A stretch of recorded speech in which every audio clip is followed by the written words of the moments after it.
किसी से मिले या बात करे तो सलाम किया करे।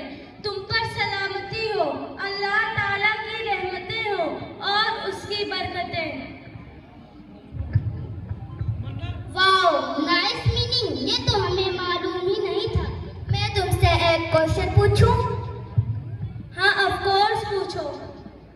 तुम इतना काला काला कवर होके क्यों आती हो? तुमको सांस लेने में प्रॉब्लम नहीं होती? तुम इतनी बड़ी बड़ी शिप में चलती कैसे हो? तुम्हें दिखता कैसे होगा? आप लोग इतने सवाल इसलिए कर रहे हो क्योंकि आप लोगों को पर्दे की अहमियत मालूम नहीं है। तुम कॉलेज में भी इसी तरह आती हो, तुम्हें शर्म फील नहीं है? कॉलेज हो या कोई सी भी जगह हो, ये निकाब हमारी हिफाजत के लिए है।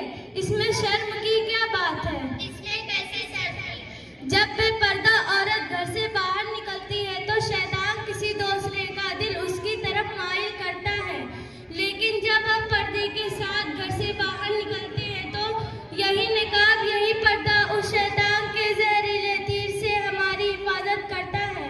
अल्लाह ताला ने कुरान में फरमाया, जिसका मतलब ये है तुम अपने घरों में किरात के साथ रहो और जमाना जाहिलियत की औरतों की तरह अपनी नुमाइश ना कराओ। तो क्या हुआ? हम भी तो मुसलमान हैं, हम भी तो इसी तरह आते हैं, तुम भी इसी तरह आया करो। या तो आजकल का फैशन है, सभी इसी तरह से आते हैं। हम में और सब में फर्क यही है, हम मुसलमान कौम की औरतें हैं और औरतों का मतलब ही यही है, छुपाए जाने वाली चीजें। मैं आप लोगों को समझाने के लिए एक मिसाल देती हूँ। जैसे मेरे एक हाथ में पैक हुई टॉफी है, मैं इसे फेंक रही हूँ और मेरे दूसरे हाथ में एक खुली हुई टॉफी है, मैं इसे भी फेंक रही हूँ। अब आप बताओ कि आपको कौन सी टॉफी पसंद आई? आपने इसी को क्यों मुंतखब समझा? क्योंकि ये पैक है। इसी तरह बेपर्दा औरत की मिसाल इसी पैक हुई टॉफी की तरह है, जिसमें कोई गंदगी और नापाकी नहीं होती, और बेपर्दा औरत की मिसाल इसी खुली हुई टॉफी की तरह है, जिसमें हर तरह की गंदगी और नापाकी होती है। इसकी कोई इज्जत नहीं करता, इसे नजरअंदाज कर दिया जाता है। वाओ, जबरदस्त एग्जाम्पल दिया है।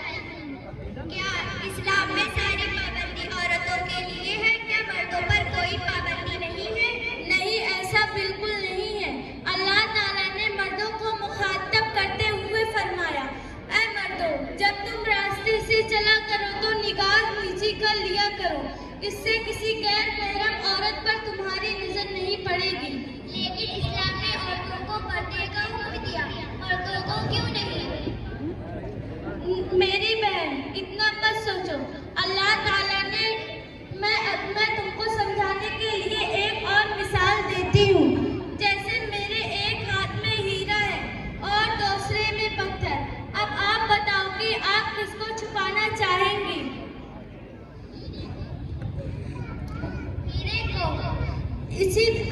इस्लाम में सारी पाबंदियां औरतों पर इसलिए है क्योंकि औरतें हीरे की तरह कीमती और नाजुक होती हैं। मैं इसी के साथ आप लोगों से एक दरख्वास्त करती हूँ कि आप लोग अपनी फोटो सोशल मीडिया पे ना डालें, ये भी एक किस्म की बेपर्दगी है। सही है सिस्टर, अब हम लोगों को पर्दे की अहमियत समझ में आ गई। लेकिन चलते चलते एक बात और पूछूं? पूछो। तुमने इससे पहले बहुत पढ़ाई की